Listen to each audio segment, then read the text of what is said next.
You are now looking at the live streaming app Blab.im, and that is what we will be discussing in this video.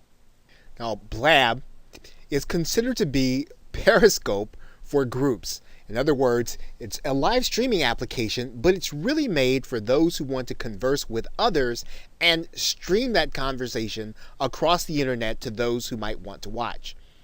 It's in fact more of a way to connect with other people in conversation than it is simply a way to just broadcast as a solo presenter. Although people do use Blab for that reason. They like the platform, they like the spontaneity. I'm going to get into that in this video a little bit. Twitter really does undergird all of the platforms in some way, but it really does so in a very special way with Blab.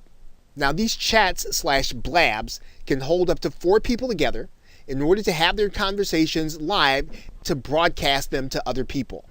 Now, when there is a live broadcast in Blab, anyone can join that live broadcast, but this is moderated by the host. So if the host wants to lock their seat, if they want to keep other people from being able to join, if they want to just have the conversation to be among the 4 people, or just a regular Blab conversation that only has the people that regularly broadcast, then that moderator can keep people from coming to be a part of that conversation. Now, what separates Blab from other live streaming applications is its built-in framework for collaboration. It really allows you to be able to connect with other people so that you would be able to either collaborate on different projects, for you to be able to have discussions, for you to be able to move projects forward. There are lots of things that you'll be able to do in a face-to-face or camera-to-camera discussion that you would not be able to do apart from a medium like this. One great use of Blab is that individuals can work with other people. And this is especially true for musicians who are able to collaborate on Blab, to be able to come together in order to put together music. Now, still in beta, Blab is available on both the web and the iOS system.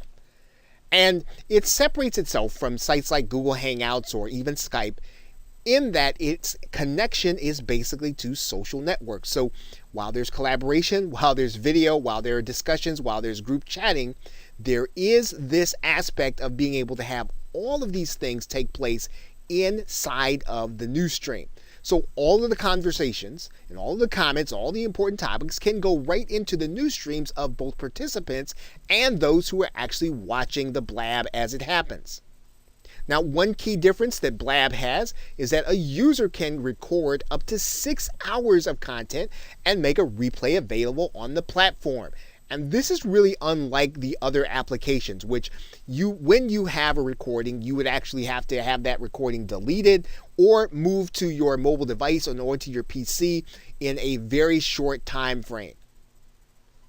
Now, users can pause the recording by clicking the pause button and leaving other content to be edited out. So this is another unique feature, so that you can literally, while you're having a live broadcast, pause it, have some dialogue, and then restart the recording so that you can edit out those things that you would not find appropriate for other people to listen to in a replay. Now, these replays can be hidden or shown on a user's profile. So you don't have to show the replays that are actually happening, that you're actually doing with other people, other collaborations, if indeed maybe you want to keep the replay a secret.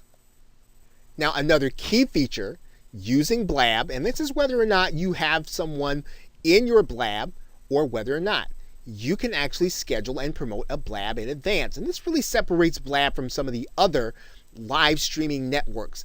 Gives you the opportunity to have people come to the platform, and this is primarily based on the fact that the platform is available on the web. It's available via browser. And so Blab really does provide some interesting and some extended features that other live streaming applications don't have.